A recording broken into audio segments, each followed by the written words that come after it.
Well, good evening, everyone. On behalf of La Trobe University, I'd like to show my respect and acknowledge the traditional owners of the land, the Wurundjeri people of the Kulin Nation, and their elders past, present and emerging, on which this meeting is taking place. My name is Professor Chris Mackey, and I'm the Professor of Public Scholarship and Professor of Classics at La Trobe University. Tonight's event, Fitter, Faster, Stronger, will be exploring the physical and mental boundaries of human performance in sport.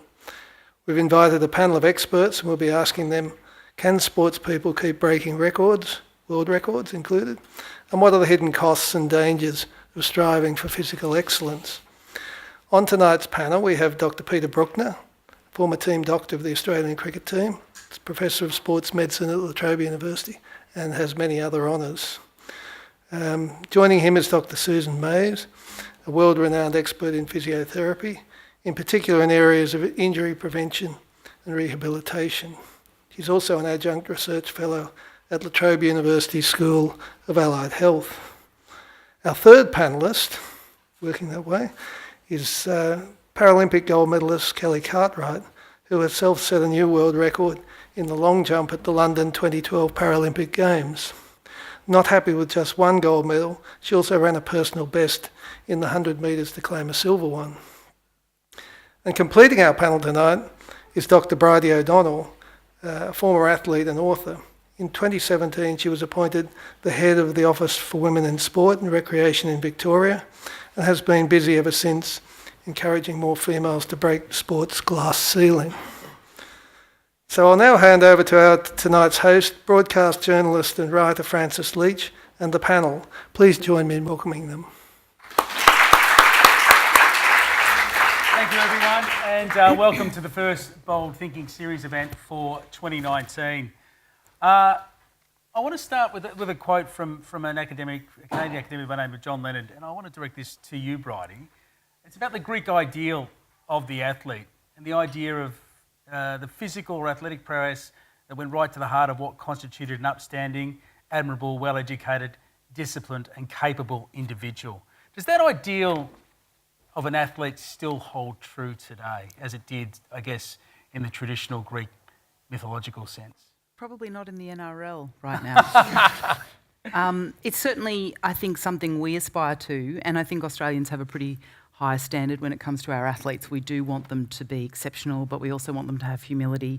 We want them to be articulate. We want them to go on, transition to a civilian life afterwards smoothly, without drama and existential angst. But all of our athletes can't be like that, and they have flaws and they're human.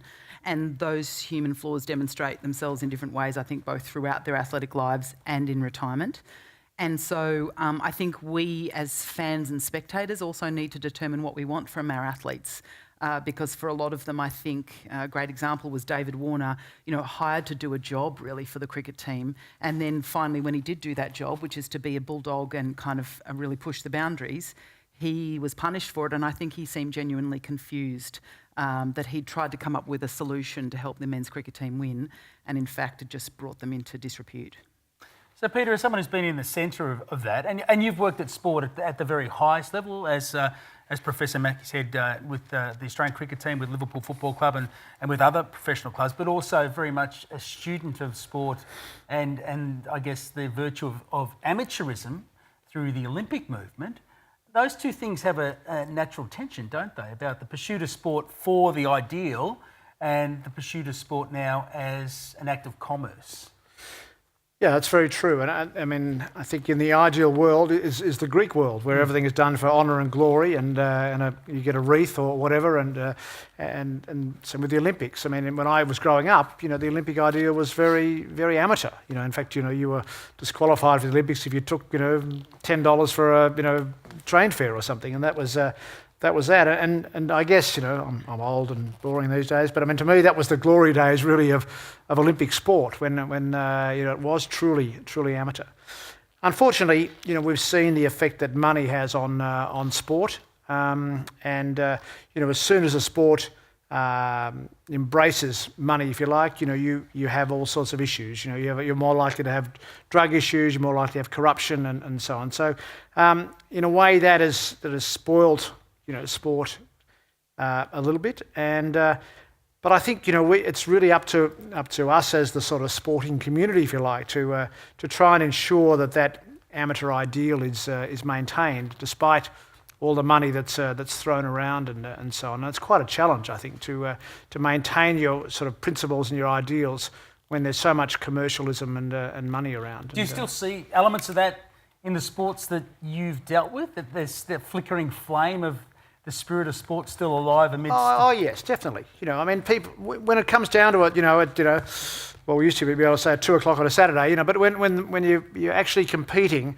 I mean, people are competing for the love of it and for the competition and wanting to win, and for those, that period of time, whatever it is, they're not thinking about money or anything like that while they're actually out there. But there's a whole lot of other influences on it. But yes, the amateur spirit is still alive, but we don't just talk about elite sport here. I mean, there are thousands of people, in our community, and I'm involved in amateur football, for instance. And I mean, it's a wonderful, institution. There are thousands of people playing amateur sport at a high level, a serious level, every weekend. So, it's not just that very small group of people who are playing professional sport, being paid a lot of money, and all the issues that go with it. But there's that vast majority of people, like people in the audience and all of us, who are playing sport because they love it and they love the competition, they love the camaraderie, they love and sport teaches you so many lessons in life. I mean, I think, I know that a lot of the corporates out there, the first thing they ask is, have you played team sport? Because team sport, teaches you about life, about working with other people and so on. So there's so many lessons to be gained from sport. But sometimes, as you say, that right at the very top, that gets forgotten, I'm afraid. It's good to be able to keep the faith. Kelly, when you were breaking your world record, that would have been foremost in your mind, wouldn't it? It was purely for the love of competition. I thought you were going to say money, and I was like, definitely not money in the Paralympics. No. I'm not sure if I'll see that in my lifetime. Not, yeah, look, definitely it was. I think for me, it still sounds a little bit money hungry, wanting to win a gold medal, but it's the pinnacle of sport being the Paralympics or Olympics. And I think you only have to go back to maybe even the Rio Games or the London Games and the Olympians are great and things like that. But when you look at the Paralympics to an elite sport, say AFL, we don't have the drugs in this, probably drugs in sport, but we don't have the muck-ups, we're not on TV, we don't get the money, the funding. We're lucky to probably get $10,000 for what we're doing for the whole year. So we all have to have a job, we all have to work full time on top of that. So I think you'll find that Paralympians and athletes with disabilities and probably amateur sports as well, they're there more for the love of it. So they appreciate every little bit that they get. They appreciate every dollar they get, every bit of airtime they get. So I guess that's where it comes for they're just there for the love of sport. So you can see the difference. And hopefully it's gotten a lot better since 2008, my first games, and hopefully in the next 10 years there'll be a lot more money thrown at them, maybe not too much, but so they can stay in the sport. I'm interested also in the idea of athletes and being a professional athlete or a high performance athlete and what it means for your self-identity, your personal identity. When you were training at the peak of your performance and striving for that goal, did it become all consuming? Did being an athlete become your whole identity? Or how do you strike that balance between the athlete and the person? Yeah, look, I know a lot of athletes struggle with it. I struggled a lot when I had to unfortunately give up sport due to injury, so I prematurely had to stop athletics. I struggled so much with my identity. I struggled calling my mum and telling my mum that I'm potentially giving up sport because I thought that's all they knew me for and all they wanted me to do. They were my number one supporters. I saw myself as Kelly the runner, Kelly the athlete. My coach told me where to be every day, what to eat, where to train, what was my next goal. And then all of a sudden I didn't have that. And I think that's why it's so important to have something else going on. And I think at the time I was for this 4 years gap, we wait 4 years to go to an Olympics or a Paralympics. My aim was to get a medal, and that's all I saw. And I think going back now, hopefully I'm going to compete in other games. I will do things differently, and I'll make sure that I have an identity outside of sport. Running athletics, AFL only lasts for so long, and if you get so consumed in it, and we've only seen that so often on the TV, AFL players or sporting people who just don't know what to do afterwards, they get themselves into trouble. So I know now, I've learnt from my lessons that I will definitely do things differently, and also just make sure that along the way you sort of talk about things other than sport as well, so people don't just throw things at you for who you are with sport. I'm now recognised as a public speaker, a disability advocate, all those things, and I'm lucky that I've done that. And a dancer too. Yeah, maybe not of that anymore. But still, I imagine it's similar for people in the world that you work in ballet, which is incredibly demanding. And also, in a way, it's a path that you choose from a very young age. That's right. So you sort of get enveloped in a particular world, and I guess your worldview will be shaped by your experience. So all you are is a dancer. Exactly. How I think- hard is that, and Yes. how is that a good balance to have? Well, I think it's that whole concern about early specialisation. So, these kids are doing it from 5, they get into a full-time school at 11, and that's, again, all that they know. They spend every moment within that same bubble, and they really don't get out of it until potentially they're injured. And so I think, that early specialisation is such a concern because, dancers will end up not doing things like netball, which we all sort of grew up doing. I mean, that's something that has developed in these last years where, when we were kids doing ballet, we were still doing all these other activities. So they miss out on that socialisation aspect that absolutely, the team, yeah. So it's much the same as that you're, the same situation where they're from a very young age right through, and then when they get injured, what have they got? So another part is actually getting them to do some education whilst they're actually still performing, and it's amazing how they can fit that in. But getting them to uni, a lot of them are going to La Trobe to get some subjects under their belt, so that when if they do get injured, they've got something to fall back on. Because most of them haven't had a very strong, academic schooling as well. So there seems, Bridie, to be a bit of a dichotomy here. Being involved in your local club and playing amateur sport and making those connections and developing the resilience that comes with winning and losing and training and, being uncomfortable training, that's all good. But it sounds like being an elite athlete is actually unhealthy. It is unhealthy, certainly from a physiological point of view. If we look at, you learn this in med school in terms of the level of activity. You're looking at a graph and you see this nice big peak in the middle of bell curve, which is if you're active most days and you do something with variable intensity and some strength and some endurance, you have the best health. If you're completely inactive, you have terrible health. If you're ridiculously fit and you're a marathon runner with 2% body fat, you're getting colds all the time, you're getting muscle strains. So you're kind of like this delicate little baby that needs to be nurtured. When I was racing professionally in Europe as a bike rider, all the professional male athletes would train and then they go lie down. There's no junk miles, they're monitoring everything they eat. So the lifestyle is actually quite oppressive, and exactly as you described, Kelly, you're completely focused on your thing and everyone around you is focused on your thing, and if they're not focused on you, you get rid of them. So where's the joy in that? Well, there's not. And I think the hard part is, and there's the assumption that people make about the life of a professional athlete. We make assumptions that they experience joy doing it. It's not actually fun riding a bike every day when you're doing it for a job. You've got to do it no matter the weather, no matter how tired you feel. But secondly, we make assumptions about the power and the autonomy of those athletes as well. And particularly when we look at gender, we see that most female athletes have no power, no autonomy, no money, no leverage, and then when things go poorly, no one's being a voice for them. So there's a lack of advocacy too for professional athletes, and we saw that with Essendon. You saw all those young men lining up, just getting injected, and no one thought, is this appropriate? Should we be doing this? I don't want to. So it actually works well for a sporting club environment too, to have a whole lot of sheep that do what you want them to do, and that's where we need to be concerned about leadership within a club. Is the leadership team actually thinking about those young women or men that play there? So what we're getting to here, in a sense, Peter, is that the pursuit of excellence or striving to push the boundaries, whether it's through performance or results, is, in some ways comes at a huge personal cost?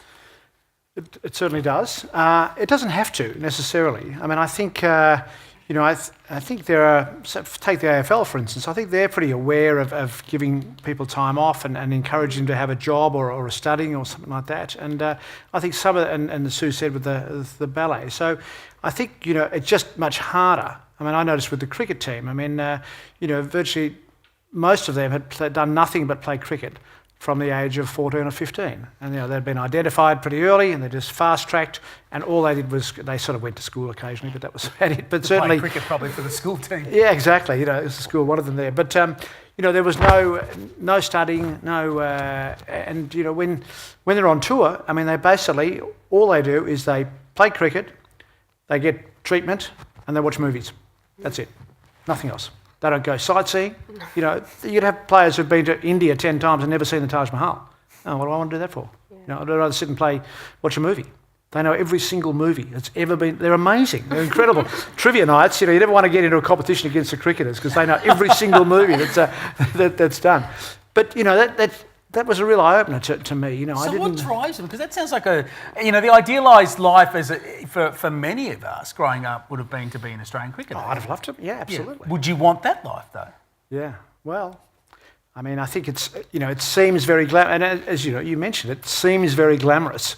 You know, when you're, but I mean, it's you know, there's enormous pressure on you at that level. I mean, everything. Just imagine you're a batsman. You know, I mean that's horrendous. You know, you walk out in the middle. The camera's watching you. The whole world's watching you. You know, you sneak off first ball and you have to walk all the way back. You know, with a quack quack on the TV screen and so on. I mean, you know, it's incredibly stressful and difficult. And you know, I think there was a study a few years ago that said the suicide rate among cricketers was the highest, you know, in the world. I mean, and it's not surprising because it's an incredibly lonely, stressful sport. When you're going well and making hundreds, you know, you're on top of the world. It's fantastic. But you know, you go through a bad patch, and you know, it's really hard. And that's where all the sort of support staff and your teammates, you know, become so important because not everyone can be doing well all the time, and that's when you really need that support, and that's what the good cultures are, and you know, it's why the culture of a sporting team is just so important. That supportive culture, you know, helping people and so on. So that's why I always think, you know, you're better off in a team environment. That, you know, if you're an individual sport, you know, I mean, there's no one helping you. I was going to ask Kelly, as an athlete who competed in a team, like you're part of the Paralympic team, but really when you're out there, you're competing on your own. How much harder is it to you know, be able to find that something extra to be able to push yourself without that safety net of maybe, you know, your teammates around you? It is hard. There'd be days where there'd be maybe two of us on the track together in our training group or myself, and I think everybody as well assumes not only is it a glamorous life, but we want to be there every day. We don't want to be at home eating ice cream and drinking wine. Sometimes that's all we want to do. So to get yourself out of bed and get you to training is hard, and I think that's where it comes between the elite athlete and not an elite athlete. I think there's something inside them that just drives them to be can there. I ask you, what would you say was what drove you? You know, I find that question really hard. Success, I want to win. I don't know if that's about everybody else, but for me, I wanted to win. I went through something at a young age. Obviously, I lost my leg at 15, and I think getting back into sport changed me. Like you said before, it gives you an identity. It opened so many doors, and it made me have a purpose. So that in itself drove me. You know, as well as proving to my parents that, you know, life's okay, I'm going to be okay, and if not, better than okay, and compete at the world stage. But it is hard. It's hard being an elite athlete. It's hard being isolated. I did it the wrong way, completely the wrong way for 4 years. What do you mean? I was just surrounded by the support network. My other athletes, my physios, doctors, coaches, which were all fantastic, but I think it's so important to have a support group that don't even give a crap about sport. My friends from back home couldn't care less if I won gold or, you know, went to the Paralympics. They were there for me no matter what, and I think I didn't see them as much as I should have. I needed to step away from the track when I was away from there and focus on friends and family and other things, and that's what I didn't do. So for me, the drive came with, I wanted to win, I wanted to succeed, and I think I was always a very competitive person. Other people might have different drives and different reasons to be in sport. Some might not even want to be there at all. But yeah, there was just days where, you know, you have goals as an athlete, and in life you set goals, whether it's a big goal, little goal, and if I got to that athletics track or I got to that competition every weekend and realised that I didn't put in 100%, I'd be so disappointed in myself. So you've only got yourself to blame at the end of the day, and you don't want to disappoint your coach. You don't want to let them down. They're turning up to the track. So you've got people that rely on you.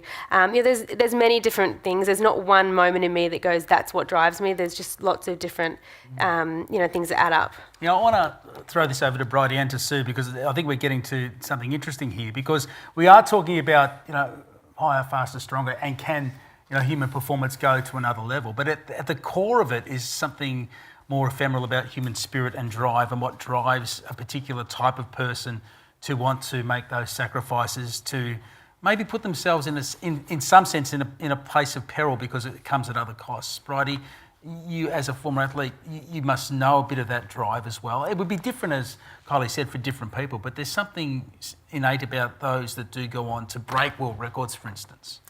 And I think partly it can be a drive to prove others wrong. You know, Lance Armstrong is a great example of a person who, doping aside, was clearly about proving the world wrong, that he was going to tell them that their disbelief in him was incorrect and he could go on to win races. And others are about proving people right. Yep. But secondly, I think the issue is around motivation, incentive, arousal. Anyone who watched the Nike 2-hour marathon project, you know, they tried to do everything they could to facilitate breaking a 2-hour world record, which wasn't even a real world record because they were at low altitude. They had a V of pacing runners. They had a car in front. All these sorts of things were done, and the 3 best male marathoners in the world, and they got close, but they didn't get there. And one of the things they talked about later with Kipchoge is they were saying to him, "We'll tell you the day that you're going to go for the marathon because we need to choose the right weather and the right circumstances." And I was thinking, as a person who has broken a world record, I needed to have the day in my mind. I didn't want to have to wake up every day and people go, no, not today, maybe tomorrow. How do you focus on absolutely giving everything if you don't actually know when that's going to be? And athletes need timeframes, they need information to focus, to have the right arousal so they're not anxious or low, or that their mood and their sense of purpose are there exactly as you described.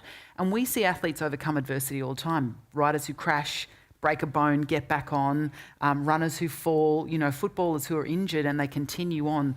That can't be measured yet. We're not measuring that. We can measure the higher, faster, stronger and the vertical jump, but we need to be better at measuring motivation and will, passion. Do we have any metrics at all for that? No, that's why people like me don't get gold stars at talent identification. And Peter Anthony, another great example of an Australian Olympian who was ranked 29th in his school for rowing, went on to win gold medals in Olympics and World Championships because he's got a whole lot of this. And I think particularly the stuff like what happens when it gets hard, does the athlete keep trying? And we could argue with some of our male tennis players, they demonstrate amazing talent, which is measurable, but not a lot of will when things get difficult.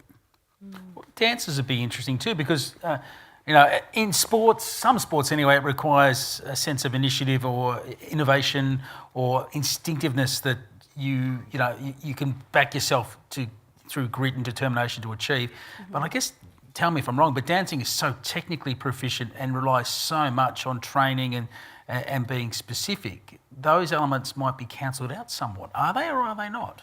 Well, I think, one of the challenges with the dances is that it's not, looking ahead to one situation. Every night they have that, I've got to perform at my best, 8 shows in a week. And so there's that constant, and it's impossible to do your best every night for 8 shows. So, there's often that disappointment that they haven't been at their peak. So they've just got that, the people that have that drive, and I think it really varies. I don't think there's just one type. Yeah. So we can get the dancers that perhaps don't have all the facility or the technique, but they've got this incredible drive, and they'll get, often get there in the end. And there might be people that have got all the, all the optimal sort of facility, but just don't have that amazing drive. And I think, does really show up when they're injured, because it's often their attitude to that process. But most of the time, if they've got the great attitude to getting through an injury, they'll actually come out of it even stronger than ever. So I think it can be a time where you can turn it into a bit of a positive. But I think it's such a range of people. So if we are talking about pushing the barriers and, going beyond what we now consider to be world's best, I had a look at some, I know that you'll probably know this, Peter, because you are a walking Olympic history encyclopedia. Luther Carey from the United States, 1891, ran a 10.8 to win the 100-metre dash.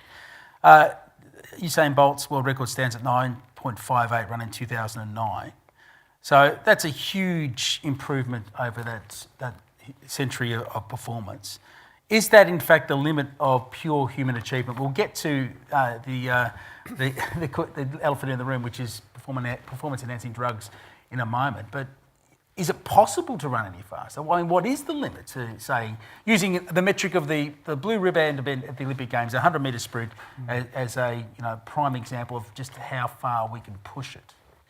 Well, I think history shows that we've continued to improve ever since we started measuring times, ever since we started racing back in 1896 or whatever, the first Olympics. And, you know, people think, oh, you know, no one will ever beat Usain Bolt's record. Of course they will.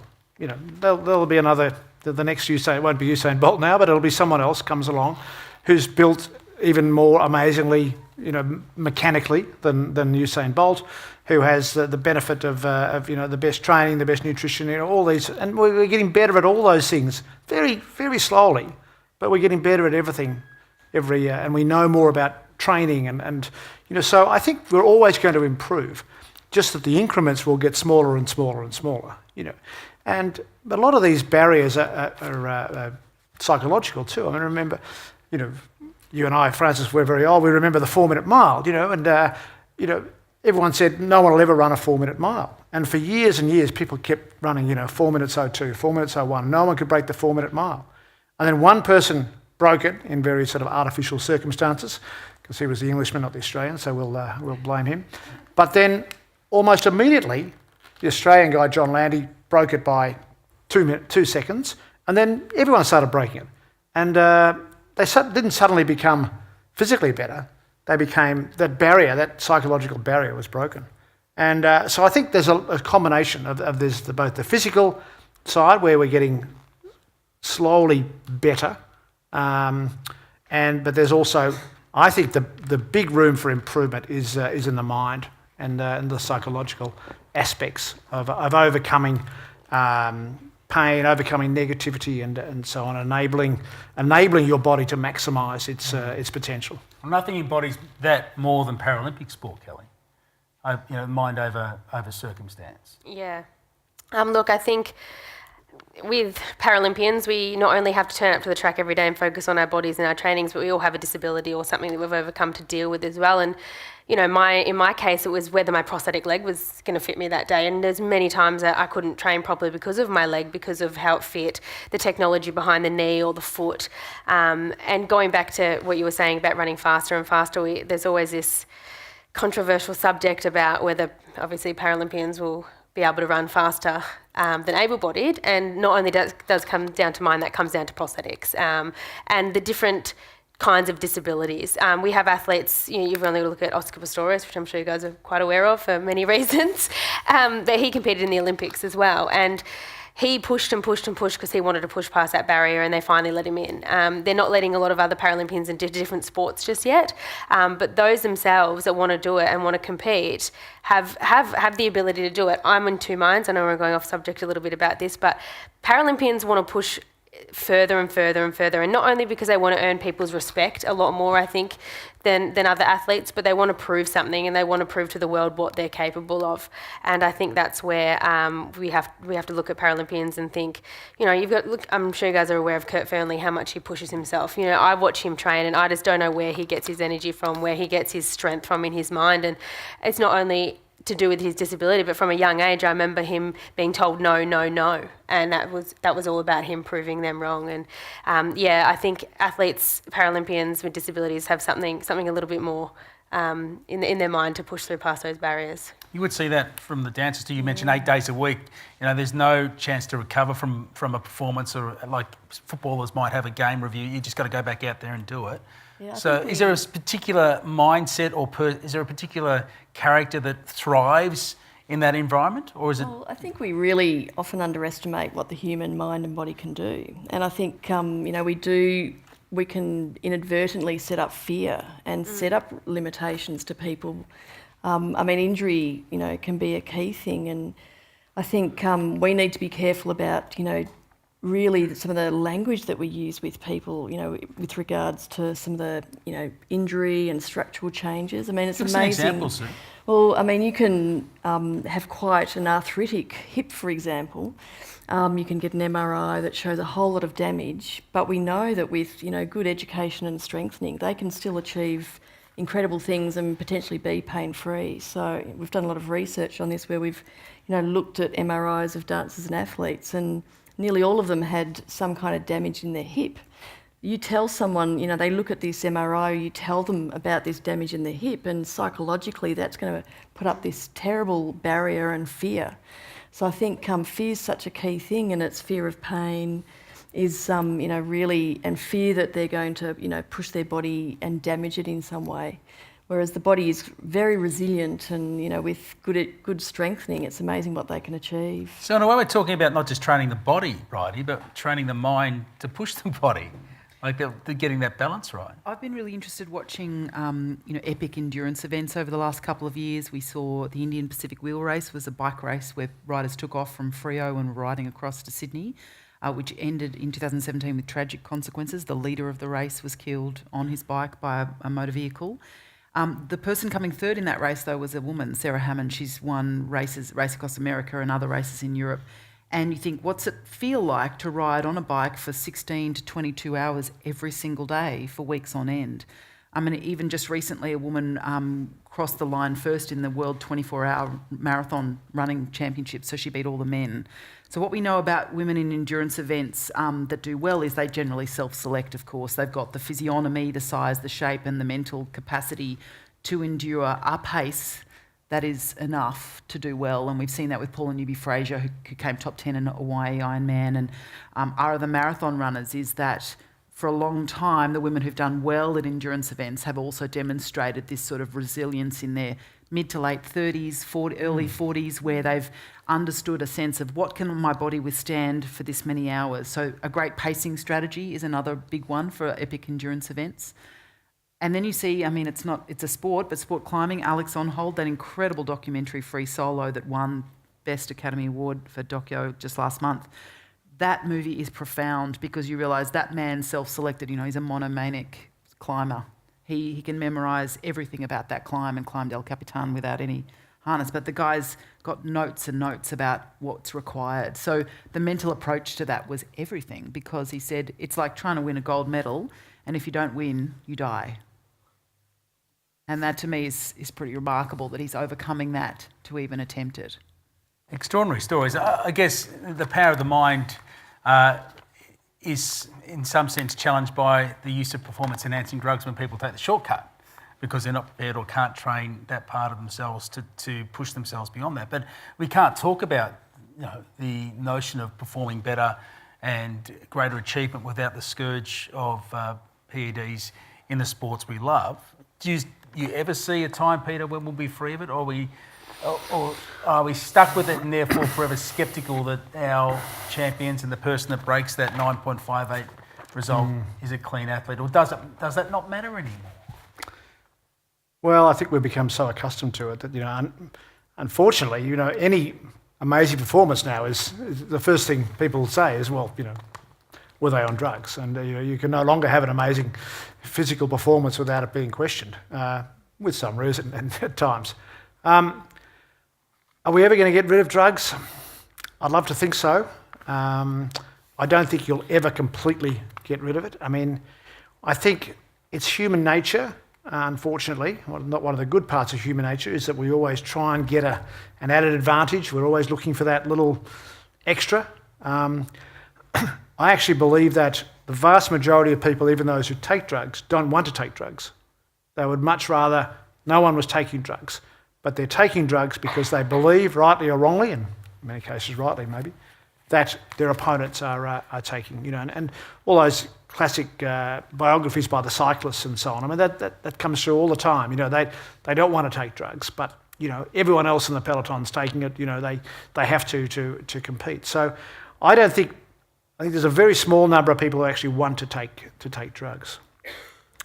How do we stop it? I mean, we're only partially successful with the drug testing and so on, and education and penalties and so on. But I think history has shown again that the athletes are always a step, or the athletes and their scientists and so on are always a step ahead of the drug testers. We can never quite catch up. There's always some new drug, something.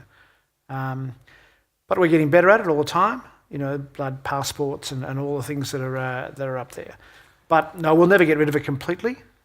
That's not a reason to give up. You hear the story, just, free for all, let everyone take whatever drugs they can. And to me, that's the end of sport. I mean, it's just the best chemists and the best, people who've got access to the best drugs are going to win. And I think I would lose interest in elite sport if that were to happen. But it's up to all of us, I think, is just to really keep working at making sport drug-free, and that's penalties, but it's also a philosophical It's a philosophical education position, sort of isn't thing. it? Yeah. Kelly, it's a philosophical position you must take as an athlete to compete clean in an environment where not everyone might be. And so even as a Paralympian, you would have had to, that would have crossed your mind at some point, wouldn't it? What, to take drugs? No, to know that maybe those that you're competing against have, and you might feel dispirited, and what's the point if I'm going to be competing against a drug cheat because I'm immediately at a disadvantage? Yeah, I'm in two minds. With athletics, with drugs as well, with athletics with parasport, there's also different kinds of disabilities and people fake disabilities as well. So there's that whole different ball game of I'm more concerned about that in athletics. You find people that, they can only do so much when they go and get tested for their disability, levels of amputation, levels of cerebral palsy, vision impaired. And that's one thing that we have to deal with, I think, in athletics more so. I'm in powerlifting now, and drugs is so much more obvious in this sport than it was in athletics. It's very hard for me to understand. I'm the athlete getting tested. I'm the one they knock on the door getting tested. So I don't understand. I never understood until being in this sport how many people can get away with drugs. And a lot of countries that do it, and I can name a few in powerlifting, they are always on top of the leaderboard no matter what. And I'm talking by 40 kilos, and that's a huge amount in powerlifting. So why'd you bother competing if that's the case? What keeps you going? For me, powerlifting is a whole different ball. If I was in athletics, maybe I would feel a little bit different. I was number one in the world. If someone came along and I had this huge feeling they were on drugs, I'd be very put down, very disappointed, and maybe I would potentially think about giving up, because for me, my goal, my drive was wanting to win. Yeah. I love the sport that I'm in now, and I see my teammates who are up there and never going to win, well, these athletes, and we can sit there and say they're definitely on drugs, and you can almost bet your life most of them are, and unfortunately, a lot of them get away with it, but the sad thing is as well, after an event, is they usually get picked up maybe a month or two later, and these people that have got on the podium no longer get to get on the podium and have their moment and their medal because they're tested afterwards. And like you said before, I think a lot of athletes want to do drugs, but in these countries, especially in the countries in powerlifting, I've never, it's a lot bigger, actually, a lot more athletes turn up to these events.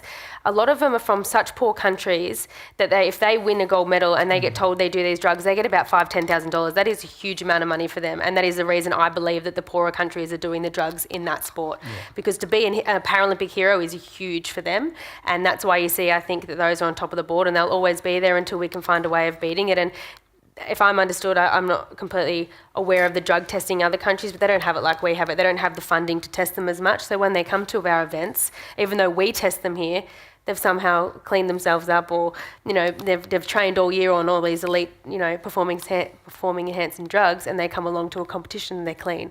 So I don't know how to win it. I don't know how to get over it. But if everybody had the attitude of what's the point, then there'd be nobody in the competition. And I think we all know deep down that we're doing the best we can, and we know sort of hopefully who's on drugs. Yeah. But it's interesting, if I take it back to the top right, and we talked about that idealised image of the athlete, what the Greek perception of the athlete was of being upstanding, admirable, well-educated, disciplined and capable. Are we in the post-athlete era of sports competition, that they are competitors and they're physical specimens, but are they really athletes in that sense, in the classical sense? Well, and maybe they're assets now. They're assets for teams, they're brand influencers, they're trying to make hay while the sun shines, and we've seen that affect athletes positively and negatively. Social media has changed earning capacity of particularly lower profile athletes who are physically attractive or who have a brand that could be associated with a particular company. And so it does change motivation, and that's why I think the idea that, and I've certainly known men's professional cycling, a lot of men's professional cycling is fixed, as in the men are in a break and they go, who's going to win today, and we'll split the money, go in the chop. That's been happening for a long time. Cycling fans aren't really aware of that. So there's a lot of guys that are riding every day of the year that aren't doing it because they want to do it or they want to win. It's just a job. And I think that understanding that, and for a lot of disillusioned young athletes that come in thinking, I'm aspirational, I want to do this, I want to be great, I want to be an upstanding human, make my family proud, they can get a bit of a shock to the system to find that it's not always like that. And then what we see up the other end, and there's been some pretty amazing interviews with athletes like Lauren Jackson, Matthew Mitchell, is, as you described, that transition out of the bubble when suddenly people don't value me for being amazing with a basketball or amazing on a diving board anymore, what am I good at? What am I for? And no one claps when I walk in the room. No one cheers for me, and I've just got to do boring tasks in a cubicle somewhere. And that, I think, can be quite confronting and shocking for our athletes. So having normal people around you, having sensible, kind, loving family and friends who can just go, you're just Kelly, you're just Francis, and let's go for a walk, let's have a dog, let's go to a cafe. They're the things I think our athletes need. And I bet that's the same for dancers who come out at the other end of their professional experience, given physically and mentally everything they have, and then the bright light goes down. Absolutely, and the same, they've had an audience appreciate them every night of the week, and they've, been surrounded by this beautiful group of people that have been their family, because the company tour for 5 months a year, so they've, constantly on the road, and that family is everything to them, so that's all they know. There's this very tough transition time where they've had very little education, so they've got to really get some more education up. But I also sort of think, they're 35, getting closer to 40 these days. I mean, most of our, normal people like me are probably looking at another job by the time we're 40 or 50. At least they're still young to go out and, get a job, and it's not too late. So, and the great thing about dancers and athletes, I mean, their work ethic is incredible. So, all our dancers, eventually when they've found what they want to do, have just done so well. But I'm wondering, there's another aspect of it too, that all athletes at their peak when they are young, like, the physiology, almost, not predominantly, the physiology of sport and competition is that the best thing you will ever do might happen before you turn 30. Well, I disagree. Yeah, and I think we focus in Australia, particularly around this potential of youth. We see it a lot with swimmers and gymnasts. I was going to ask, is professional sport, the way we see it now, almost like a fetishisation of youth? It is, and I think it's a lack of imagination by coaches. It's a lot easier to have 100 young people who don't have any ideas of their own and throw the eggs at the wall and see who's not broken at the end, and you'll end up with a world champion. But it's harder to coach a 35-year-old woman who's got 2 kids and a part-time job. You've actually got to fit in with her schedule, or you've got a 50-year-old guy who says, these are my injuries, these are my issues, I work part-time, I've got kids, and the coach goes, oh, this is too hard. So I think it's often about a system and the way the system works. Rowing's another great example. Is if they have the physiognomy and the height and the arm and leg length, and you're 21 and you're willing to show up to 5, then you can become a great rower. And you think, well, what if you don't? What if James and Drew said, as they did, we don't want to go and live in Canberra, we've got wives and kids, we want to train on the Yarra, and they won a gold medal anyway. So it's about a system being flexible to accept that athletes can be diverse. And open-minded. I mean, we've got women that have now had children and come back, and they're better than ever. And they've got that beautiful maturity. They know how to deal with their bodies. They're smart about what they need to do. I think when they're younger, we see like the injury rate's highest when they're in their mid-20s, because they want to do everything. They do it full on. By the time they get into their 30s, they've worked out exactly what their body needs. And they're probably, being smarter, they're addressing things quicker. They have to work hard. I mean, they can't have days off as much as you can when you're a young one. But, they've got that artistry which they can develop too. So I think it's, our mature dancers are, really, and now they're getting into their 40s. How long do you think you'll keep competing for? Oh God, I don't know. I really didn't know the answer to that either. Like I was in the belief that as a gymnast or a swimmer, their life expectancy in sport is 25 max. I don't know if that's the case. I don't know, in certain sports it does determine how well you go if you age. But for me, looking at powerlifting, the strongest and the best are nearly 40 plus. I believe maybe they believe strength sport is you're actually your strongest in your late 30s to 40. Coming back as a mum, I have a 3-year-old and another on the way. I don't have the time to train in athletics as much as I did. I was training twice a day, 7 days a week. Powerlifting is a little bit different on your body. It's once a day, but a couple of hours.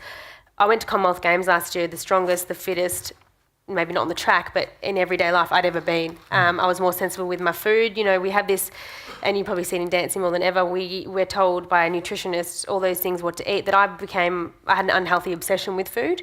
I was lucky that I didn't go down such a bad path, but being more mature and sensible about it, I realised that I can eat what I want when I want, but just about being realistic about it. And when you're younger, you have this mindset of, I've got to not eat this and I've got to eat this. I think when I matured and obviously had kids and they came first, I sort of had a more level head about everything, and I use my time more wisely. I may not be able to train as much as I want, but it's about what you put into that amount of time. I used to get stressed so much about missing one day of training when I was in athletics, that it would just determine everything, and that other person didn't miss that day of training. Now I miss it, I go, well, that happened. I just have to figure out what I can do tomorrow. And I think that's about being mature. And I think we've just got different priorities, but we also make sure, because to get to the gym for me as a mum for 2 hours a day is a lot more enjoyable than it ever was. So away from my kid. I love him, but yeah. It's good to have a break.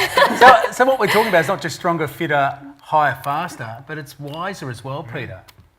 Yeah, I think, and that's exactly right. I think that's why the older athlete has such an advantage, in that they've had that experience, they've learned from their experience, and also the importance of having a wise coach. I think that's just so important to, that young people don't have the wisdom and experience, and they can get that from a wise coach who realises that more is not always better. And I think that's, and the other thing is allowing the athlete to listen to their body. I think. We see so many athletes who, who get sore or get tired or whatever, and rather than take a day off, they just, Thursday I've got to do this session here and that session there, and I've got to do the gym and I've got to do this. And instead of just saying, no, I'm having a day off, and I think that's really important, listening to your body. And you tend to do that more when you're a bit older and wiser, because when you're young, and as I said, the coach is so important. Just if you've got a coach, listen, and between the two of you, you listen to each other and listen to each other, into the body of the athlete, and it can make a huge difference. So we talk about the wisdom of that experience as the older athlete or someone who's had a child and comes back into the sport is much more in control of their circumstances and their choices. But our professional sports in this day and age, and the way that they're built, what I call the sport industrial complex, to produce athletes who are going to perform in professional sports, which are now little more in many ways than paid content for television. So you've got to be playing the AFL, you've got to be a TAC Cup colt at the age of 16, then go and play at 18. You're hothoused in an elite academy environment. The choices that you make in terms of how you play your sport are predetermined with a sporting curriculum which is determined by the club you play for, or if you're playing for soccer, it might be the controlling body. You don't have any of those experiences of making your own decisions. Is that hothouse academy culture, which has become predominant across all our sports, detrimental to creating healthy, well-balanced athletes? Are we in fact poisoning our finest athletes with a culture of high performance which produces maybe great results but not great people? I think it's athlete specific. So there are some athletes that can cope in that environment, maintain their integrity, they thrive, and then when they leave, they're okay, they survive. There are others who are dependent on that institutionalised way of doing things and they don't know how to cope afterwards. And then there's this third group of people that get in there and then they just don't know how to cope at all. And we see young men, particularly in the AFL, who might get drafted, they spend a year in a team and then they're disappeared. And we see this in other sports too, and certainly when there's been conversations by national sporting organisations around centralised training areas, the National High Performance Centre is now going to be here, and if you want to be in the women's rowing team, you've got to move to Penrith. And for some of those women, they think, terrific, that's where I want to be. I want to be in that bunk bed competing every single session. And there are other athletes that say, no way, I want to go to uni, I've got a boyfriend, I've got to do this, So again, it's about thinking, am I right for the system? Is the system right for me? What are the pros and cons? When you're 18, you're not very good at making that decision. But when you're 30, you're a lot more sensible about it. So I do think it's individual. What about, because it would be the same in... Yeah, we have the same setup. I think it's, again, very individual, but it's how, the time spent there. Really... To survive in our company, you kind of really need to survive through the school. So we see the dancers that come out of the school, which is, they're in there from the time they're 11, actually come out just so resilient. Obviously there's been some that have not coped along the way, but the dancers that come out, have really got great resilience. They get great education. So it's dancers that we get in that perhaps haven't been through that system that do actually struggle more. They've often worked individually. So from our point of view, it is a great way to really, and we also sort of cross-pollinate a lot. So the medical team that work with the school, we've got a lot of crossover. So they're already getting a little bit of exposure to the company. We're in the same building, which is fantastic, so they get to see what's going on. So for us, it actually works really nicely. But we are talking also about what can occur from that. And we've seen this numerous times in recent years, is that those pressures become too much, and the mental health issues surrounding high performance sport have become very public. I mean, they've probably always existed, but now in a good way, we're identifying and dealing with it. Yeah, it's certainly very prevalent. I mean, mental health issues are enormous. And they did some surveys a couple of years ago, and there was something like 10% of Australia's elite athletes had considered committing suicide. I mean, you think, wow, these people, they're at the pinnacle of their careers. They're playing professional sport, being paid to play sport. I mean, God, that's your dream when you're a kid. I used to dream about it every night. Just never had any talent, but anyway, it's what you dream of, and yet. There's enormous pressures on these people, the pressure to succeed and so on. So we've got a major problem, and I think, to be fair, sports are getting better at identifying that. The very fact that people can talk about it now, I mean, people like Wayne Schwass and so on have done a wonderful job, to service to sport in general by talking about these things, by bringing them out into the open. So it's now okay to talk about those things. So that's really really important. And that's why, again, that team environment, that culture of support is just so important. When they identify that people are down, and so I think we are getting better at it, but it's still a massive issue, and we've got to get even better at it, I think. And I imagine the experience of that is very different for men and women in terms of the challenges that they would face through their lives. I mean, did you go through a period where that was an issue for you, or see much of that around you? Look, for me, I was never in a team sport, even though at the end of the day we go away and train or we're at a competition. But I was at the AIS, and I was very fortunate that I had a great coach and support network in my town, so I didn't have to move too far away from my family or my friends. But there's a lot of people that I saw come through the system that at the AIS they thrive. They're number one in the world. They have got a great team. And I saw half of them that were so talented quit because they couldn't handle it. I've heard about suicides at the AIS. I've heard about how they really didn't feel that place was the best for them, and I think it's about being okay and saying that it's not. And I remember that we all pretty much had an opportunity if we wanted to train at the AIS or live up there, and for me that was not for me. Even though I did isolate myself whilst at home a little bit, I knew that going up there and moving away from everything was not the right move.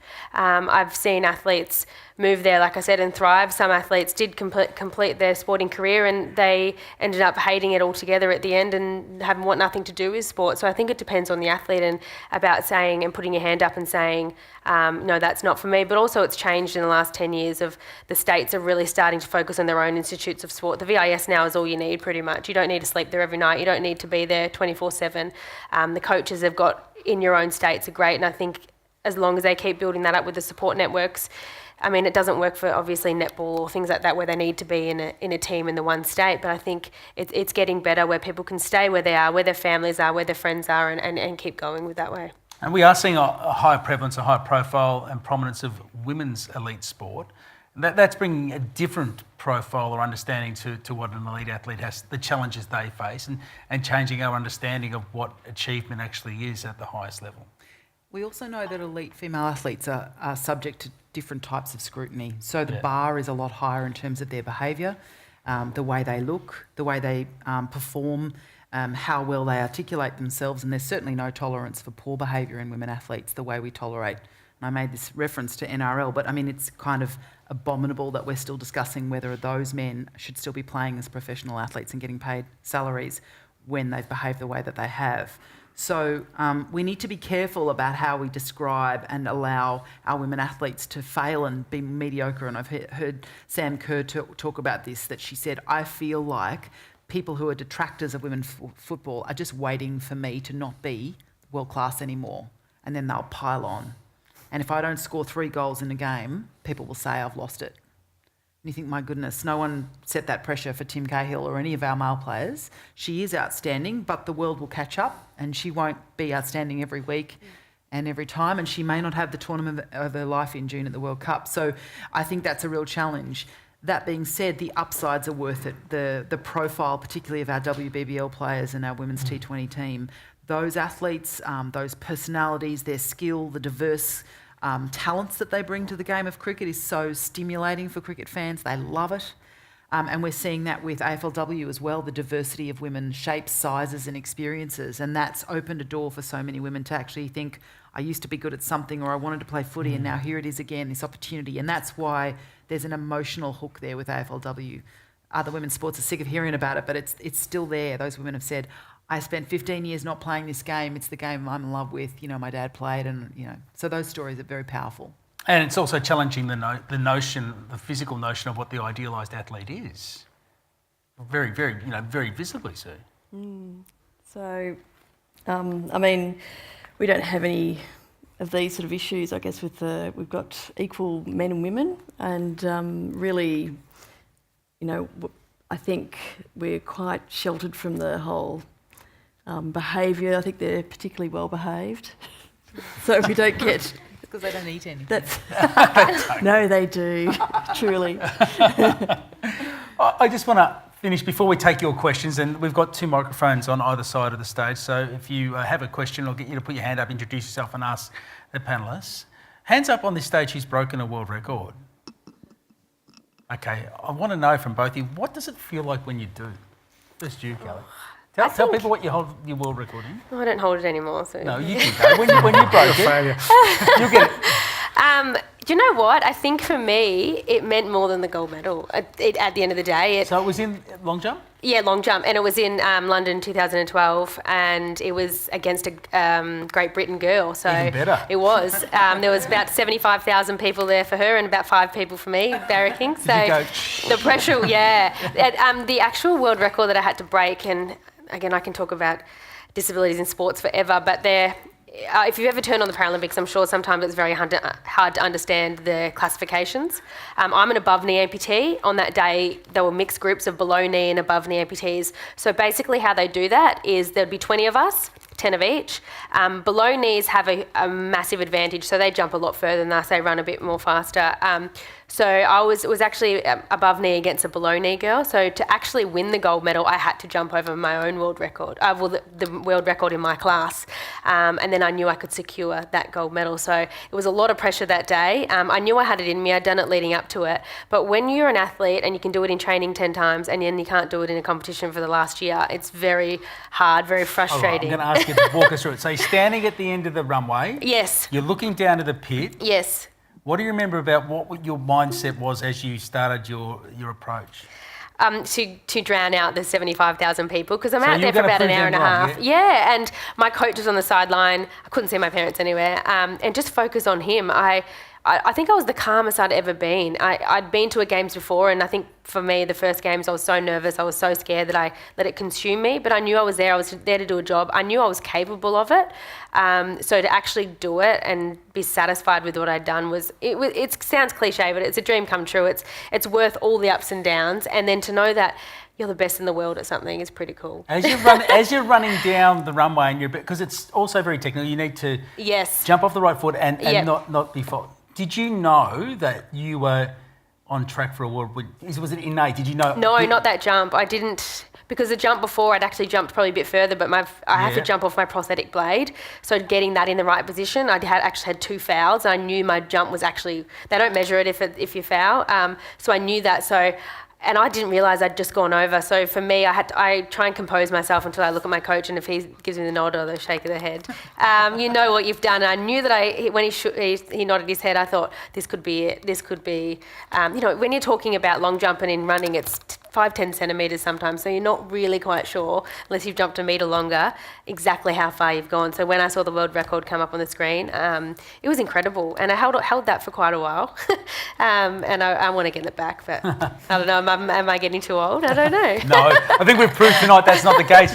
What about your world record, Bridie? What was yours in? Mine was in the world hour record, which is distance travelled on a velodrome by an individual cyclist over the course of an hour. And like Kelly, I think the initial feelings on that night, because it was you have to set a time. You have to galvanise officials to be there, and the whole thing was being live streamed. So you have to start at a certain time. It doesn't matter how you feel; you've still got to start then. And I just felt a sense of calm. I felt prepared. I felt excited, but that beautiful state of flow that you don't get all the time. And so I know I'll never get that again. I don't want to try and get it again. Everything went perfectly that night. And I had to, the hour is also all about pacing yourself. So I just had to be careful that not to go too hard in those early laps when you feel invincible, you know, and you think, this is so easy, I could go 50k an hour, and then you realise you can't. So I just had to stick to a schedule and maintain eye contact with my coach for every lap, and he would hold up this iPad, and I just needed to ride between 18.9 and 19 seconds. So I had a... So discipline required. Yeah, absolutely, and I did that for 189 laps. I was like a metronome. And I remember thinking with about 15 minutes to go, okay, I really want to crack 47 kilometres, so I should really try and lift and just ride a bit harder. And I started saying to my legs, okay, time to lift. And my legs said, I don't think so. So I didn't crack 47, I rode 46.8 kilometres. But to do that in front of my family and friends and 3,000 people at the Superdrome in Adelaide at sea level, which has never been done before, I felt such immense pride, relief. You also feel like you've validated all the people who've supported you and believed in you. It's the kind of ultimate gift that you can give a bike sponsor or a trainer is, I'll do the thing that I said I was going to do. And I also think with records, they're there to be broken, not held. Someone else will break it. Good for her. Yeah. She did, you know, the woman who broke the world record has a PhD in pure mathematics, and she did it at altitude, and I think, God, you take it, you know. Take your maths PhD. Wow. 2 world record holders on the stage. Okay, over to you now. So we have 2 microphones. As I said, if you've got a question for our panellists, just introduce yourself and ask away. I've got a first question down here. Hi, my name's Chris. I guess this is more about parents and children who may or may not be interested in sport or some sort of elite endeavour. The embarrassed person next to me is the daughter, Ella. I respected my parents for not pushing me into anything in particular and allowing me to make my choices. I went into maths and science, and I have a running age of 3, as does Ella. And in fact, I started running because of Ella, and she's given up dancing to take up more focus on running. I keep thinking about my father not pushing me into things, but being open and encouraging of myself and my brothers in what we chose to pursue. What are the lessons, I guess, perhaps from the athletes as well as the sports experts about what the parents can do that's good, and perhaps some of the pitfalls in that? Yeah, well, every champion has a parent story, don't they, in terms of what the sacrifices that are made and the mistakes and also the great things that they've done. So I'll start with you, Bridie. What would you say? So I think the key to any great athletic ability is to pick great parents. And I picked great parents in that they were like your parents. They had no aspiration for me to be an athlete, and they just wanted me to give my best. And I was a completely mediocre athlete as a young woman, as a primary school kid. And that taught me to do lots of things, to fail, to have a plan B, to try harder, to cope with disappointment, all of the things that I actually think helped me go on to be a great athlete, but I just didn't become one till my 30s. But the other really interesting point is we held an amazing summit last year as part of my work on International Day of the Girl, where we had 100 girls in a room and surveyed them about why they play sport and what they love, what they don't love. They're all athlete girls aged 13 to 15. Parents are the number one thing they hate the most about why they play sport.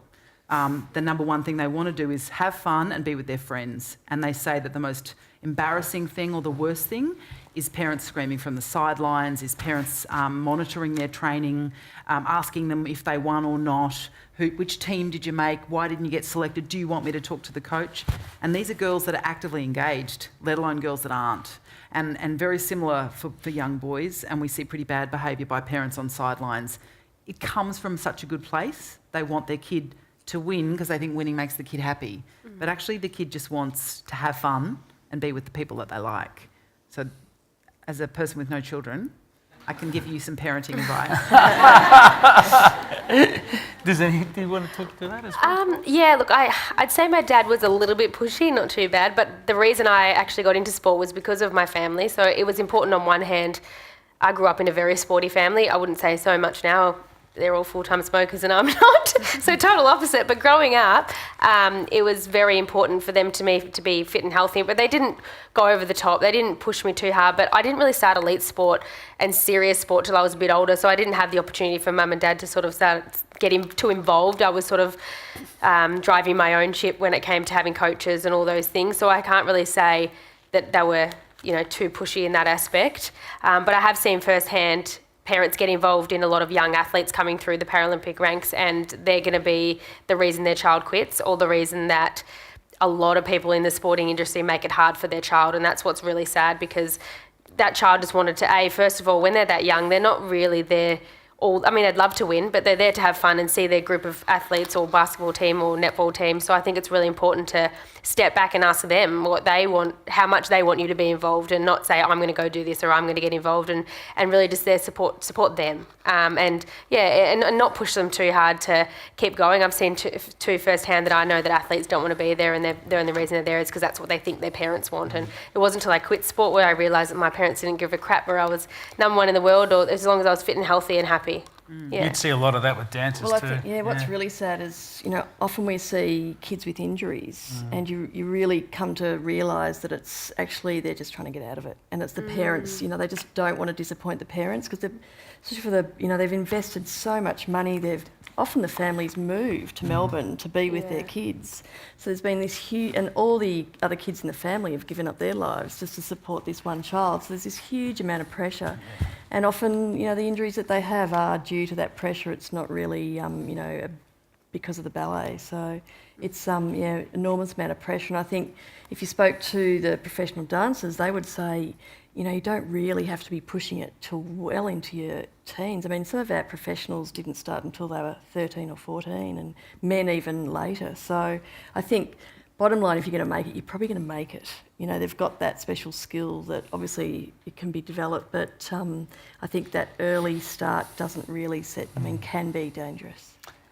Any more questions from the floor? We have a question down the front here. While we're waiting, I might just comment, and Brodie alluded to the fact about early specialisation, and I think that's really important point to make, that, you shouldn't let your kids, if your kid is particularly good at one sport, make sure they play lots of other sports till at least they're sort of, 13, 14, something like that. Look at all the, AFL players and so on. Lots of them played basketball and did all sorts of other stuff, and they're no worse off than the ones who've just played footy, for instance, and so on. So I think that's a really important thing, because if you're particularly good at a sport at the age of 10 or 11, there are coaches out there and there are clubs out there who are going to want to grab you, and want you, they want you to play for the school and for your club and for your representative team and your state team, your national team. So you can easily fill up your whole week just playing one sport. And I think you have to actively make sure that that doesn't happen. And for as long as you can, keep the football or playing cricket in summer or whatever. I think that's really important to listen. Sorry. No, it's okay. Great. Thank you for a very interesting discussion. My name's Beck. I'm a mental illness researcher, and I'm here with some of my colleagues, and we have a very strong interest in the exercise as medicine movement. And I'd be really interested to hear the panel's thoughts on what lessons, what principles that you from the elite arena of sport can we bring to help bring sport to the sedentary, non-elite community level. That's a fascinating one. I'll start with you, Peter, on that. Sport as an actual, therapeutic tool to help people deal with. Well, I think there's two aspects to it. One is just exercise as a therapeutic tool, and I think that's one of the most important therapeutic tools around. Unfortunately, as doctors, we don't get taught about exercise. We get taught about drugs and surgery and things like that. But I believe the two most important therapeutic tools that we have are exercise and nutrition, and they're not focused on enough, I think. So there's exercise as a tool for both prevention of illness, but also of management of illness, including mental illness. And I think there's a lot of evidence now that shows that exercise is a really important therapeutic tool in mental illness.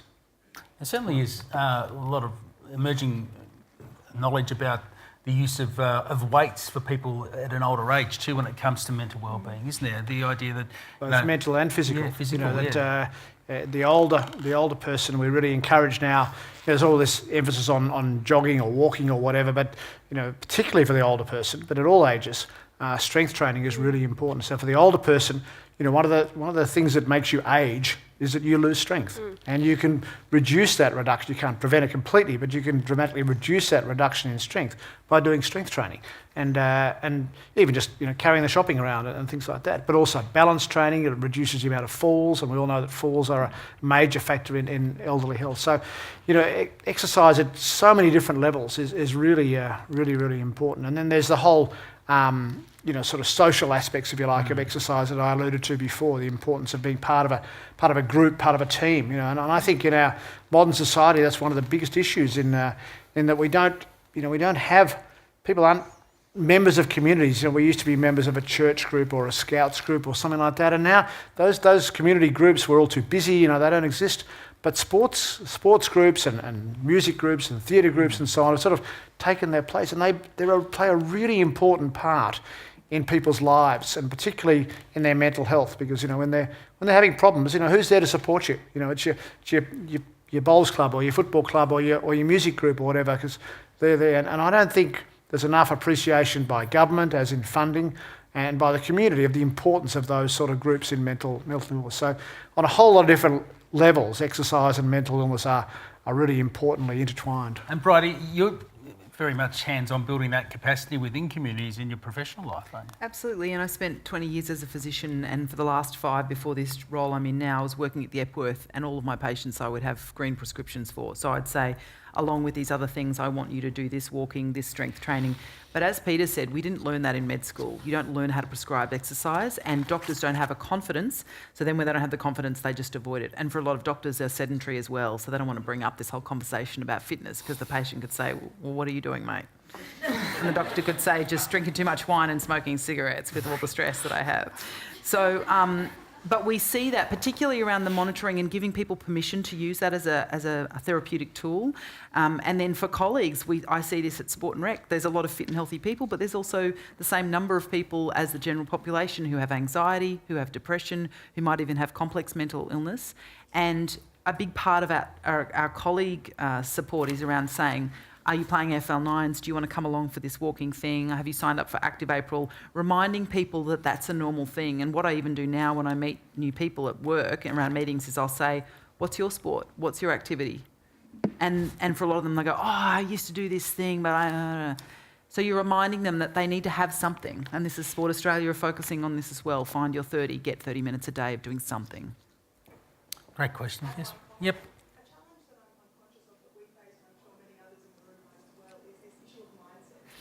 So for those that didn't hear, the question is about mindset and breaking the barrier when it comes to, in the wider community, people believing that they can actually achieve something from exercise. And also, I guess, the idea of being uncomfortable and dealing with uncertainty, because to get anything out of sport or a sporting experience, you've got to put a bit of yourself on the table. You've got to risk a little bit, don't you? Well, I'm sure, Kelly, you felt this when you changed sports. You're back to being a novice again at something. You're not awesome at it. I think possibly having lived in Europe and America, you get to see sometimes what the Australian culture looks like. And one of the challenges I think we have in Australia is that we think, if I'm not going to be gorgeous and tanned and lean and beautiful and a gold medalist, I'll do nothing at all. We don't embrace mediocre because we think mediocre is a bad word, or average is a dirty word, when in fact what we all need to be doing is just being active in an average way most of the days of the year. And so celebrating that middle ground of just doing something, being okay at it. Men are a lot better at doing that. They rock up and play club cricket, they play club footy until their 40s and 50s, and women drop out of competitive activity for all sorts of competing reasons.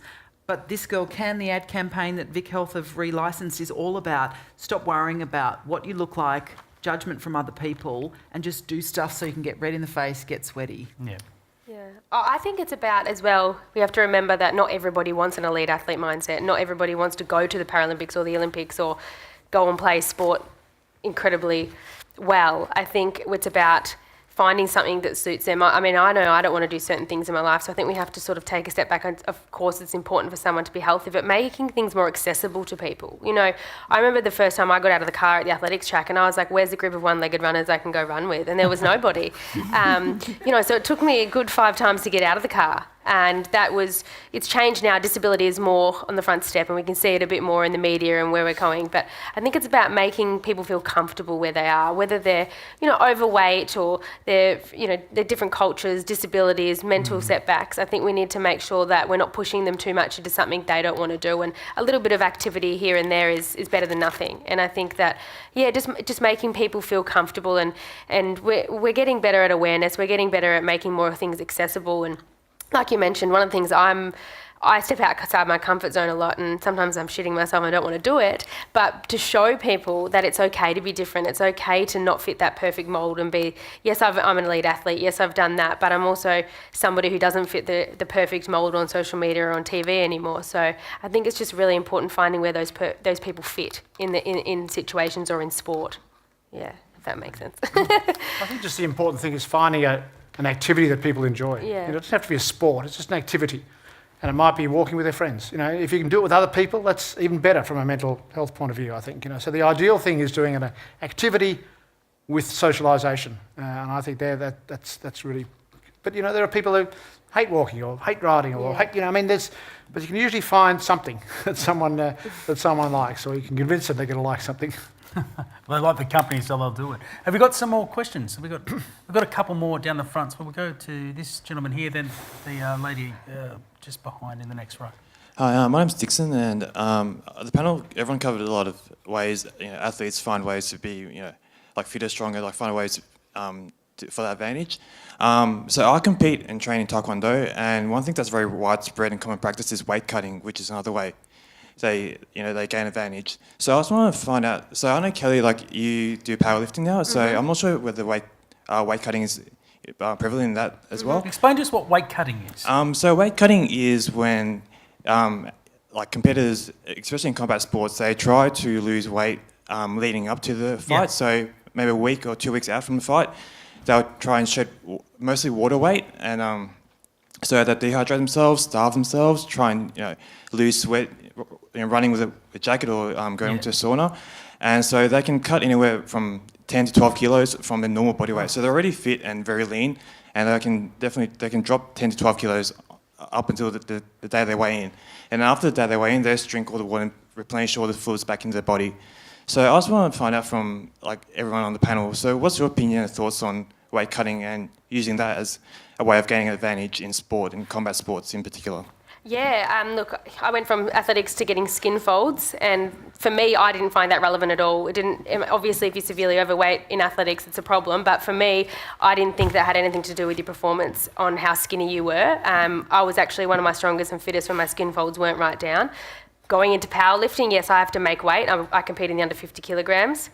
But I've come into sport a bit later, and I can see it changing already. I've seen nutritionists that are 50-50. My coach doesn't believe in weight cutting unless you're sitting maybe 1 kilo over, 2 kilos over. He believes you shouldn't be in that weight class. You should go back down. You don't want to be cutting weight 10, 12 kilos 2-3 days out. Even the water cutting is very, very dangerous. And that's where you basically drink litres and litres of water for 4 or 5 days leading up to an event, and then you don't drink anything the day before. I'm sort of in the mindset now is I maintain a healthy weight. I don't water cut, I don't weight cut. I may be 1 kilo over a week out, which is just really changing minimal things. I've seen it in the Commonwealth Games with some boxers and things where they actually were so far over where they were running up and down with 5 jackets on, and their performance was completely ruined when they got to that. So I can't comment on the physiology side of it, but it's actually steering in a way now where they don't believe you should be so far out of your weight class, because it really does impact on your performance the next day. And being powerlifter, we actually get weighed in 2 hours before an event. We don't do a day before. So you can imagine if we're depleted and haven't eaten a thing and we're competing in 2 hours, our performances are not going to be as great. So yeah, I can't comment too much on what that does to your body, but I've only seen it firsthand how bad it is. It doesn't sound like a great idea. We've got a question here. Hi, my name's Jacinta. I'm actually a bariatric nurse specialist. So if I can prescribe exercise for all of my patients as a pill, I certainly would. But my question's actually around how do we create a positive club culture, especially with all these issues we're seeing now with in the AFL and the NRL at the moment. How do we encourage positive club cultures, and especially from a community level up? Oh, well, can I talk to that? Because I've been involved a little bit in the development of women's football in the last 4 or 5 years. I've worked at 2 AFL clubs with their women's teams. And also have seen it at my local amateur football club, the integration of women's teams into community sport. And I think a wider representation of genders and a diversity of cultures and identities within sporting clubs is the best way to actually change the culture of clubs. I've seen incredible things happen in the amateur football ranks with I was even last night, I'm involved in a game on the weekend with the Irish Association and the amateur footballers, and they're I'm involved with the Victorian Amateur Women's International Rules team. And there's a men's game on at the same time. And both the men's and the women's teams last night were trained together and we dined together. And it's completely revolutionised, I think, and will continue to revolutionise the culture of those sports. I want to make it clear, I'm not saying that we are putting the onus on women to change the culture of men's sports, because that's not fair and it's wrong. But I think that the fact that women are asking for their fair share, Bridie, in terms of resources and opportunity, will inevitably change the culture of sport, because the clubs will hopefully reflect the greater good of the wider communities from which they come. And for a long time, maybe they didn't. Some clubs did, but they were never really a true reflection of those communities. I think increasingly that's what we're going to see. And Sue alluded to this earlier, when there's a sport which celebrates all genders equally, particularly in Olympic sports, we see this in hockey and athletics and swimming and rowing and ballet, is that the performances are celebrated and the greatness is something that the whole team enjoys. And exactly as Francis has said, what we've seen when we see bad behaviour, it's usually because there's a lack of diversity in the leadership, a lack of diversity in the playing group, and this ridiculous sort of peer pressure around certain types of behaviour that only 30 men would allow. Yeah, monocultures in any environment. No, but really, I mean, you're sending videos around to impress your teammates, to do something that completely violates the respect of another human being. All I can think about that is a desperate need to be liked by a new young man in a team, by older men who are putting pressure on him. It's weird. And women don't do that. Women behave badly in other ways, but they don't behave badly in groups of 30 people. They don't pressure and bully each other to do things that are uncomfortable or illegal. Yeah, I mean, like Francis, I'm involved in amateur football, and it's been the best thing that's happened to amateur football is the women's clubs women's teams becoming part of clubs. It's changed the culture, and it's having a fantastic effect, I think, on it. I think the important thing about developing culture in a club is leadership. And unfortunately, leadership is a very rare commodity in our communities. But if you have good, strong leadership in a club, then you're going to have a good club. And that's not just leadership on the field, but leadership off the field. And that's why the volunteers that are so important. Your club president, your club secretary, and all these sort of people. If they're there for the right reasons and they're good people and providing leadership and as role models to the kids, then you're going to develop a good culture. And so it's so important. Hi, my name's Graham Turner. I'm English, you might tell from my accent. For the last 2 years, I've worked in high performance gymnastics for Australia. I'm new to gymnastics. Lots of things you've talked about very pertinent to gymnastics. But putting that to one side, I just wondered, so this is an Englishman wondering about Australia, really positive in relation to the opportunities they're opening up for women's sport in Australia. I still have trouble understanding the way that AFL or VFL works, but I can really see the cultural attraction. But I wonder, for Australia, is that an issue in relation to depleting your chances at the Olympics with regards to transfer of athletes, or doesn't that really matter because it's up to the individual what they choose to do? I think that's a great question. We've seen that with young men, particularly where the appeal of playing NRL or AFL is greater than being a 200-metre runner. You're going to be more famous, make more money, have a greater community, and we don't hold up our athletes in minority sports or Olympic sports very often, and we do it every 4 years or so, and we, oh, wow, isn't he terrific? But you can see why there's been that appeal, and certainly we've seen women players from basketball shifting across to AFLW, for example. That's not to say they can't do both. We're seeing great cross-coders, and that comes with great leadership and support by coaches. Elise Perry was playing football and cricket up until just very recently, both international. So I think it's a little bit about the athlete and what she or he can withstand and tolerate and what their desire and appetite is. But I also think that Australia's still probably got a little bit of a hangover from Sydney Olympics, where we felt like we won everything. We invented the Institute of Sport, we had a home Olympics and we were terrific, and we're still measuring ourselves by that. And what we're seeing now is probably smarter people in high performance in our national sporting organisations who are saying, let's not try and win everything, let's target performances and the best athletes and not try and fund everyone. And look at where we can win medals. Be more strategic the way New Zealand is, heaven forbid. But New Zealand win more gold medals per capita than we do, and they're much more strategic about their investment in particular sports. Yeah, I think you're absolutely right about the sporting landscape is going to change for women. I mean, I think more and more women are going to play AFL and cricket because of the high profile. There's opportunities to make money. And the other thing is they can play with their dads. And, you know, they generally don't play hockey with their dads, and the dads don't know much about netball. You know, every junior AFL women's team is coached by a dad, whereas they don't coach netball, they don't coach hockey and so on. So I think a sport like hockey, for instance, which is, you know, you need a pitch, you need a stick, it's dangerous, there's hard balls. I think that's going to really struggle to compete with AFL. I don't think that's necessarily a bad thing. I mean, the main thing is that girls are playing sport. But I think we're going to see a massive rise well, you're already seeing it in AFL women. I mean, you see just as many girls having a kick at half-time at a football match now as you do blokes, which I think is just fantastic. And that's only going to get better and better. Same with cricket. So I think it will change a little bit. I think the Olympic sports, you know, as Bridie said, they're struggling with men. You know, there are 1,000 AFL players making, you know, an average of $300,000 a year or something. You know, there's how many athletes, Olympic athletes in Australia are making $300,000 a year?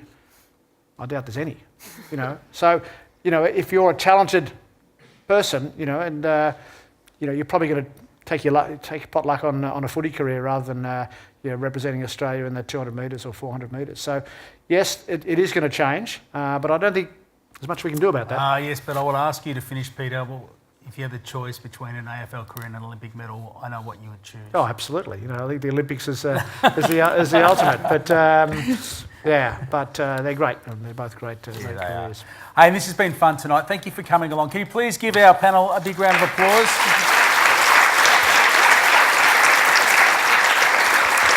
And let me tell you about a couple of other events as we get rolling in 2019 that La Trobe have got coming up. The Age Live, the Future Fix, Feed the Masses, a conversation. Tony Maguire, Jessica Irvine, Ralph Ashton, Tony Babacic and Jules Baker are going to be at Zinc at Federation Square on next Tuesday night. Thursday the 4th of April, this is a really important one for people who do live in Australia's interior. Dry It Out, the future of inland cities. It's an important conversation that's happening at the Mildura campus of La Trobe University at the Brian Grogan Lecture Theatre. Emma Germano, Julie Redner, Mick Keogh and Ross Lake are going to be talking about how we irrigate and how we use that most precious of resources, water. That's Thursday the 4th of April in Mildura. Then on Tuesday the 9th of April, so that one comes quickly off the back of that, does Australia have a serious racism problem? This will be a really interesting one happening here at the Village Roadshow Theaterette on Tuesday the 9th of April. It's the La Trobe Debates with Dr. Tim Sithupasame, Tim Switzer and Emeritus Professor Judith Brett. So that'll be a lively debate presented by the Ideas in Society program. But go to the Bold Thinking Event Series page at the La Trobe University website, and you can pick up all the details if you want to come along and grab some tickets for that. Thank you for being here at our first one for the series this year, and we look forward to seeing you next time.